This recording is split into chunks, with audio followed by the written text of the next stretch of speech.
पाठशाला की extra class में अब नेक्स्ट चैप्टर। मोदी के नेतृत्व में बीजेपी नए नए कीर्तिमान गढ़ रही है, तो वहीं हमारी भारतीय सेना नए नए हथियार लॉन्च कर रही है, दुश्मनों को कड़ा और बड़ा संदेश दे रही है। पाकिस्तान में इसको लेकर गजब की कमेंट्री चल रही है।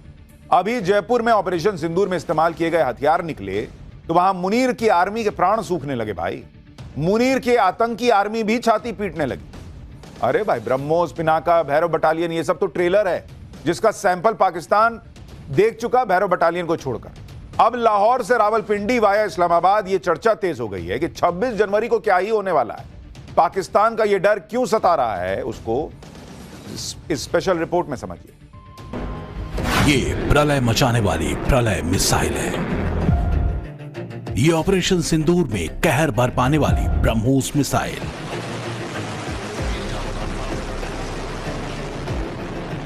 ये ताकतवर पिनाका रॉकेट है और ये तेजी से वार करने वाला स्मर्च रॉकेट।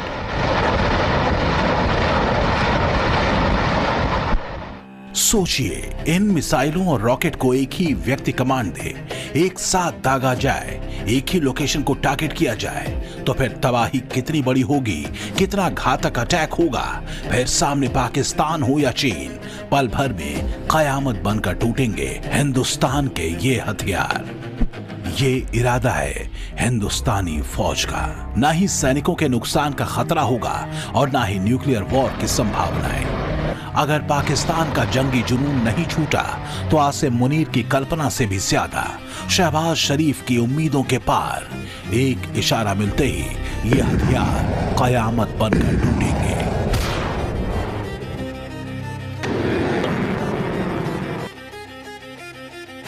हिंदुस्तान ने उस ओर कदम बढ़ा दिए हैं जिनकी बदौलत रावलपिंडी का बेस हो या कराची का पोर्ट, लाहौर का एयरबेस हो या फिर इस्लामाबाद का अड्डा ही क्यों ना हो, इन सारे ठिकानों को भारत ध्वस्त कर सकेगा और मुनीर की फौज को जवाब का मौका भी नहीं मिलेगा। तो क्या मिसाइल फोर्स की हमें जरूरत है? जवाब है हां। आज आप देखेंगे रॉकेट और मिसाइल दोनों एक दूसरे में शामिल हो गए हैं, क्योंकि अगर हमें इंपैक्ट में पहुंचाना है तो रॉकेट भी पहुंचा सकता है, मिसाइल भी पहुंचा सकता है।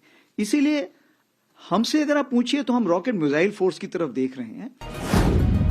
रॉकेट और मिसाइल यानी रॉकेट मिसाइल फोर्स, यही है आसिम मुनीर की साजिशों को रोकने का सटीक जवाब।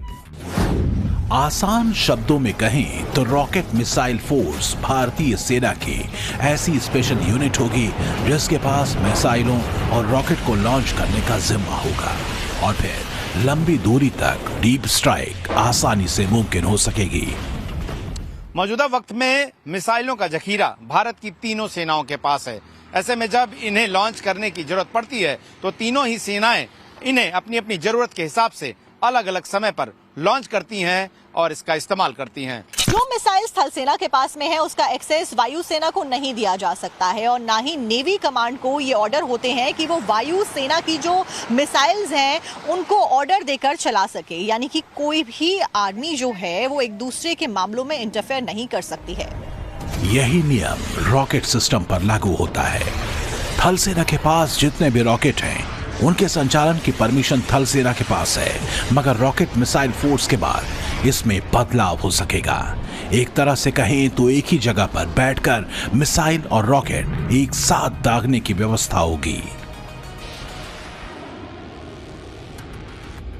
पाकिस्तान में ऐसा कोई ठिकाना नहीं है जहां बैठकर आतंकवादी चैन की सांस ले सके। हम घर में घुसकर मारेंगे और बचने का एक मौका तक नहीं देंगे।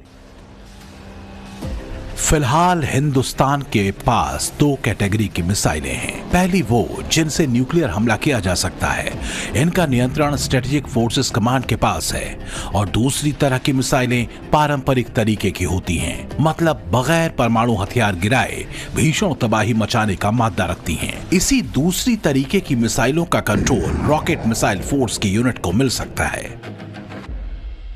सवाल सवाल ये कि रॉकेट मिसाइल फोर्स के गठन की आखिर जरूरत क्यों? तो इसका जवाब यह है कि पारंपरिक युद्ध की स्थिति में दुश्मन के कमांड सेंटर्स, एयरफील्ड्स और रसद ठिकानों को तबाह किया जा सकेगा, यानी कि न्यूक्लियर वॉर की नौबत ही नहीं आएगी और उससे पहले ही दुश्मन के ठिकानों को तबाह किया जा सकता है। सवाल है कि रॉकेट मिसाइल फोर्स से क्या उद्देश्य पूरा किया जा सकेगा? तो जवाब है बहुत कम जोखिम उठाए कम वक्त में दुश्मन पर जोरदार हमले को अंजाम देना। इस परिस्थिति में मिसाइल और रॉकेट का जखीरा भी बेहिसाब तरीके से खर्च नहीं होगा। अमेरिका का वेनेजुएला हमला हो या फिर यूक्रेन का रूस पर पलटवार, ईरान इजराइल की जंग का चैप्टर हो या फिर आर्मेनिया और अजरबैजान के बीच युद्ध, पाकिस्तान और अफगानिस्तान के बीच संघर्ष भी देख लीजिए। इन टकरावों में एक बात कॉमन नजर आई और वो है सभी देशों ने मिसाइल और रॉकेट्स का बखूबी इस्तेमाल किया। मॉडर्न वॉरफेयर में ड्रोन के बाद यही हथियार कारगर भी नजर आ रहे हैं। इसकी बदौलत सेना को स्मार्ट तरीके से सोचने, दुश्मन की रणनीति को विफल करने और गहराई तक मार करने में रणनीतिक रूप से मदद मिलेगी। हालांकि यह तय करना बाकी है कि मिसाइल रॉकेट फोर्स की पावर सीडीएस के पास होगी या आर्मी चीफ के हाथ में। हमारे पास में भी जो है वो रॉकेट मिसाइल जो है वो होना चाहिए कमांड, तो उसके अंतर्गत तैयारी तो आर्मी में चलती रहेंगी, लेकिन आने वाले टाइम में इन फ्यूचर जिस प्रकार से हमारा एयरफोर्स, नेवी और आर्मी का जो चाहे क्रूज मिसाइल्स हैं, लॉन्ग रेंज की एयरफोर्स की मिसाइल्स है या आर्मी के पास में भी जो अपने मिसाइल्स है, पिनाका है, इन सब का एक सेंट्रल कमांड में इंटीग्रेशन होना जो कि सीडीएस के नीचे पॉसिबल है, ये दर्शाता है कि सीडीएस की महत्वता इसमें बढ़ जाएगी। जिस तरह पाकिस्तान और चीन की साजिशें लगातार बढ़ती जा रही हैं, उस हिसाब से भारत के लिए सुरक्षा और शक्ति का संतुलन बनाए रखना बेहद जरूरी हो गया है। और जिस तरह चीन नॉनस्टॉप पाकिस्तान को हथियार सप्लाई कर रहा है, उसने भारत के मिसाइल रॉकेट फोर्स वाले विश्वास को प्रबल कर दिया। रॉकेट मिसाइल फोर्स की डिमांड लंबे समय से की जा रही थी, लेकिन ऑपरेशन सिंदूर के वक्त ये महसूस किया गया कि रॉकेट और मिसाइल के अलग अलग संचालन में आने वाले ब्रेकर्स को दूर करना ही होगा। इसके बाद लंबे समय तक मंथन किया गया और फिर ये बड़ा स्टेप उठाया गया। ऑपरेशन सिंदूर के होने के बाद में जितनी भी मीडिया रिपोर्ट्स सामने आ रही हैं इंडिया पाकिस्तान को लेकर, या फिर जितने भी लोगों ने इंडिया और पाकिस्तान के रिश्तों के ऊपर डीप वॉच बनाया है, उन सभी का ये कहना सामने आया कि फिलहाल जो खतरा है वो खत्म होता हुआ नजर नहीं आ रहा है, बल्कि लगातार बढ़ता जा रहा है। और इस पूरे खतरे में पाकिस्तान और चाइना के द्वारा जो रॉकेट फोर्स बनाई गई है वो एक इंटीग्रल पार्ट है।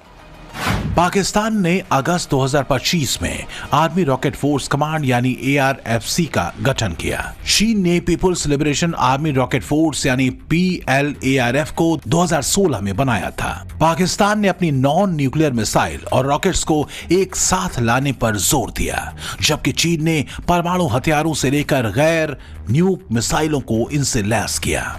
पाकिस्तान के पास फतह सीरीज के मिसाइल गजनवी और शाहीन इसका मुख्य हिस्सा है, जबकि चीन की आर्मी रॉकेट फोर्स के पास 600 परमाणु वॉरहेड और अनगिनत मिसाइलें हैं। माना जा रहा है कि हिंदुस्तान की रॉकेट मिसाइल फोर्स पाकिस्तान से ज्यादा एडवांस और चीन की तरह घातक नजर आने वाली है।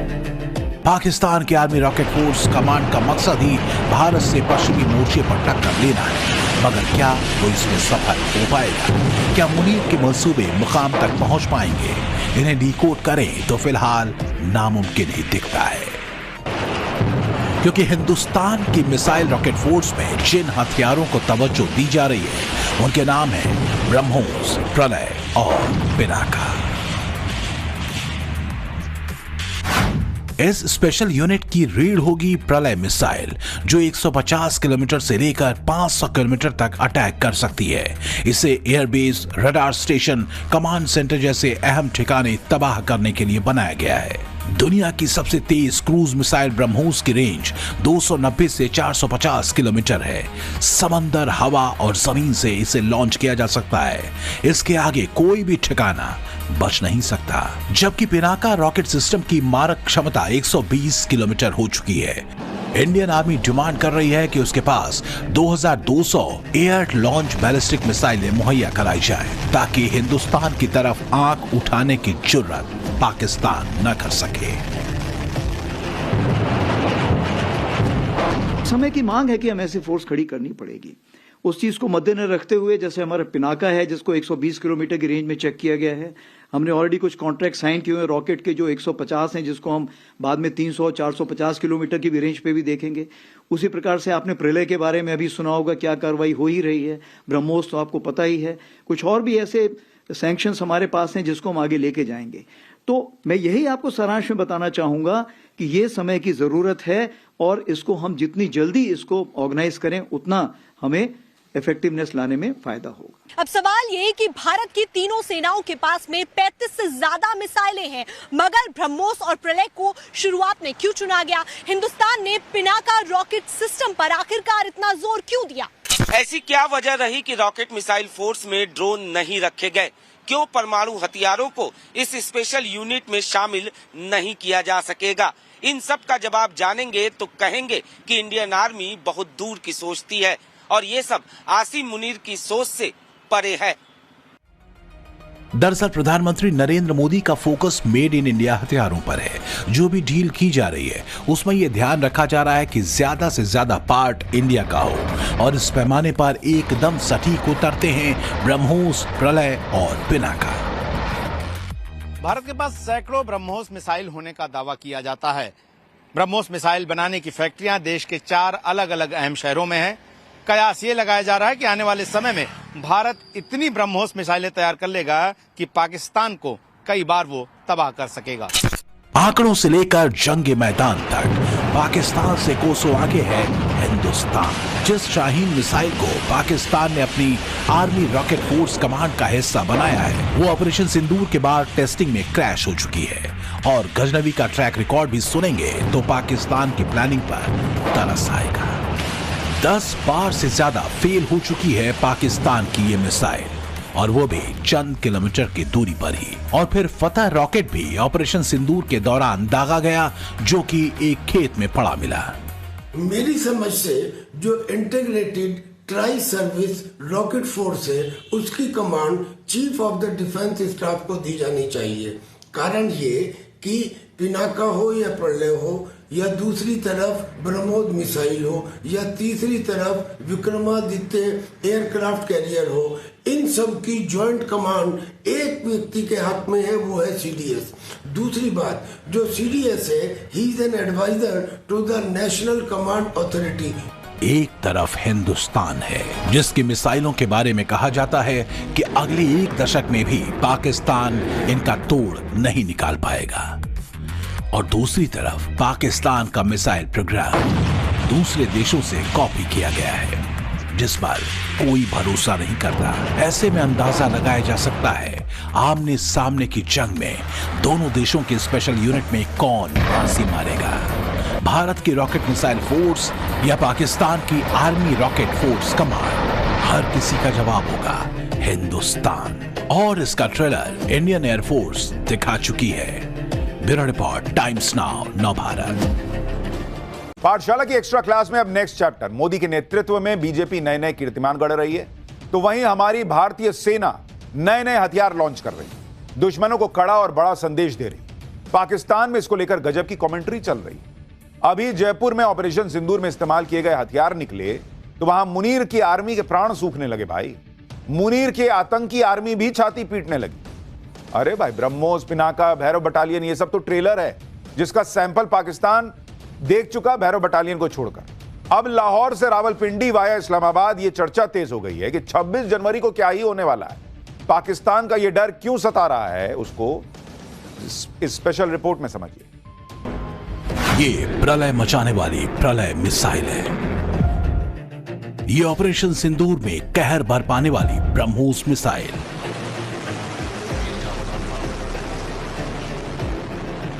ये ताकतवर पिनाका रॉकेट है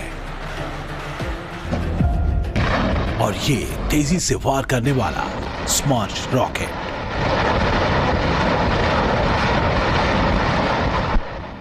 सोचिए, इन मिसाइलों और रॉकेट को एक ही व्यक्ति कमांड दे, एक साथ दागा जाए, एक ही लोकेशन को टारगेट किया जाए, तो फिर तबाही कितनी बड़ी होगी, कितना घातक अटैक होगा। फिर सामने पाकिस्तान हो या चीन, पल भर में कयामत बनकर टूटेंगे हिंदुस्तान के ये हथियार। ये इरादा है हिंदुस्तानी फौज का। ना ही सैनिकों के नुकसान का खतरा होगा और ना ही न्यूक्लियर वॉर की संभावनाएं। अगर पाकिस्तान का जंगी जुनून नहीं छूटा तो आसिम मुनीर की कल्पना से भी ज्यादा शहबाज शरीफ की उम्मीदों के पार। एक इशारा मिलते ही ये हथियार कयामत बनकर टूटेंगे।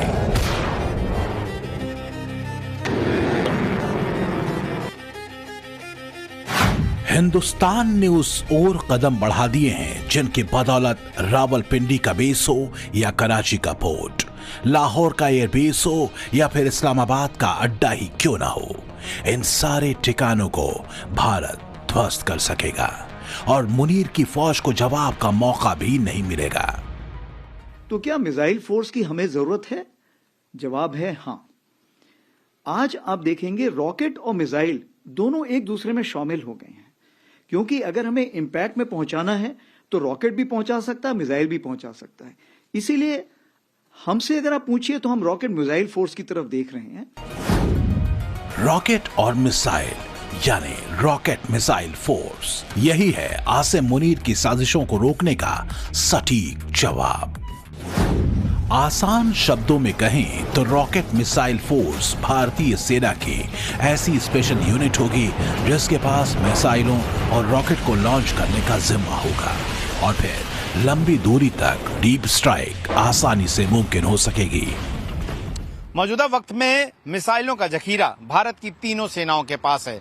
ऐसे में जब इन्हें लॉन्च करने की जरूरत पड़ती है तो तीनों ही सेनाएं इन्हें अपनी अपनी जरूरत के हिसाब से अलग अलग समय पर लॉन्च करती हैं और इसका इस्तेमाल करती हैं। जो मिसाइल थल सेना के पास में है उसका एक्सेस वायु सेना को नहीं दिया जा सकता है और ना ही नेवी कमांड को ये ऑर्डर होते हैं कि वो वायु सेना की जो मिसाइल्स हैं उनको ऑर्डर देकर चला सके, यानी कि कोई भी आर्मी जो है वो एक दूसरे के मामलों में इंटरफेयर नहीं कर सकती है। यही नियम रॉकेट सिस्टम पर लागू होता है। थल सेना के पास जितने भी रॉकेट हैं उनके संचालन की परमिशन थल सेना के पास है, मगर रॉकेट मिसाइल फोर्स के बाद इसमें बदलाव हो सकेगा। एक तरह से कहें तो एक ही जगह पर बैठकर मिसाइल और रॉकेट एक साथ दागने की व्यवस्था होगी। पाकिस्तान में ऐसा कोई ठिकाना नहीं है जहां बैठकर आतंकवादी चैन की सांस ले सके।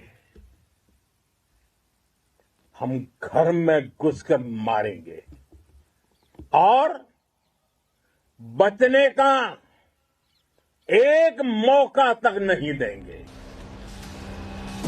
फिलहाल हिंदुस्तान के पास दो कैटेगरी की मिसाइलें हैं। पहली वो जिनसे न्यूक्लियर हमला किया जा सकता है, इनका नियंत्रण स्ट्रेटेजिक फोर्सेस कमांड के पास है, और दूसरी तरह की मिसाइलें पारंपरिक तरीके की होती हैं, मतलब बगैर परमाणु हथियार गिराए भीषण तबाही मचाने का मादा रखती हैं। इसी दूसरी तरीके की मिसाइलों का कंट्रोल रॉकेट मिसाइल फोर्स की यूनिट को मिल सकता है। सवाल ये कि रॉकेट मिसाइल फोर्स के गठन की आखिर जरूरत क्यों? तो इसका जवाब यह है कि पारंपरिक युद्ध की स्थिति में दुश्मन के कमांड सेंटर्स, एयरफील्ड्स और रसद ठिकानों को तबाह किया जा सकेगा, यानी कि न्यूक्लियर वॉर की नौबत ही नहीं आएगी और उससे पहले ही दुश्मन के ठिकानों को तबाह किया जा सकता है। सवाल है कि रॉकेट मिसाइल फोर्स से क्या उद्देश्य पूरा किया जा सकेगा? तो जवाब है बहुत कम जोखिम उठाए कम वक्त में दुश्मन पर जोरदार हमले को अंजाम देना। इस परिस्थिति में मिसाइल और रॉकेट का जखीरा भी बेहिसाब तरीके से खर्च नहीं होगा।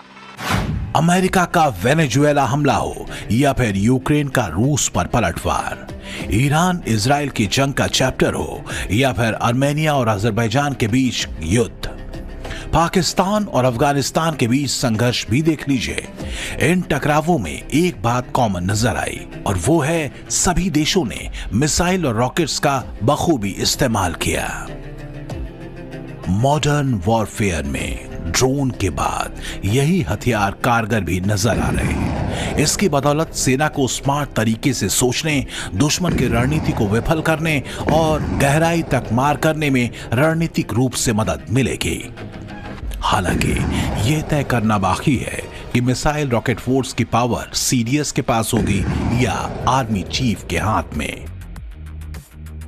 हमारे पास में भी जो है वो रॉकेट मिसाइल जो है वो होना चाहिए कमांड, तो उसके अंतर्गत तैयारी तो आर्मी में चलती रहेंगी, लेकिन आने वाले टाइम में इन फ्यूचर जिस प्रकार से हमारा एयरफोर्स, नेवी और आर्मी का जो चाहे क्रूज मिसाइल्स हैं, लॉन्ग रेंज की एयरफोर्स की मिसाइल्स है, या आर्मी के पास में भी जो अपने मिसाइल्स है, पिनाका है, इन सब का एक सेंट्रल कमांड में इंटीग्रेशन होना जो कि सीडीएस के नीचे पॉसिबल है, ये दर्शाता है कि सीडीएस की महत्वता इसमें बढ़ जाएगी।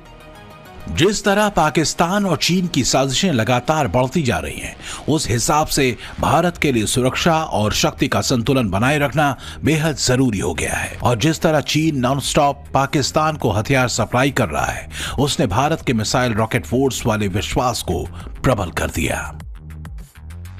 रॉकेट मिसाइल फोर्स की डिमांड लंबे समय से की जा रही थी, लेकिन ऑपरेशन सिंदूर के वक्त ये महसूस किया गया कि रॉकेट और मिसाइल के अलग अलग संचालन में आने वाले ब्रेकर्स को दूर करना ही होगा। इसके बाद लंबे समय तक मंथन किया गया और फिर ये बड़ा स्टेप उठाया गया। ऑपरेशन सिंदूर के होने के बाद में जितनी भी मीडिया रिपोर्ट्स सामने आ रही हैं इंडिया पाकिस्तान को लेकर, या फिर जितने भी लोगों ने इंडिया और पाकिस्तान के रिश्तों के ऊपर डीप वॉच बनाया है, उन सभी का ये कहना सामने आया कि फिलहाल जो खतरा है वो खत्म होता हुआ नजर नहीं आ रहा है, बल्कि लगातार बढ़ता जा रहा है। और इस पूरे खतरे में पाकिस्तान और चाइना के द्वारा जो रॉकेट फोर्स बनाई गई है वो एक इंटीग्रल पार्ट है। पाकिस्तान ने अगस्त 2025 में आर्मी रॉकेट फोर्स कमांड यानी ARFC का गठन किया। चीन ने people's liberation army rocket force यानी PLARF को 2016 में बनाया था। पाकिस्तान ने अपनी नॉन न्यूक्लियर मिसाइल और रॉकेट्स को एक साथ लाने पर जोर दिया, जबकि चीन ने परमाणु हथियारों से लेकर गैर न्यूक मिसाइलों को इनसे लैस किया। पाकिस्तान के पास फतह सीरीज के मिसाइल गजनवी और शाहीन इसका मुख्य हिस्सा हैं, जबकि चीन की आर्मी रॉकेट फोर्स के पास 600 परमाणु वॉरहेड और अनगिनत मिसाइलें हैं। माना जा रहा है कि हिंदुस्तान की रॉकेट मिसाइल फोर्स पाकिस्तान से ज्यादा एडवांस और चीन की तरह घातक नजर आने वाली है।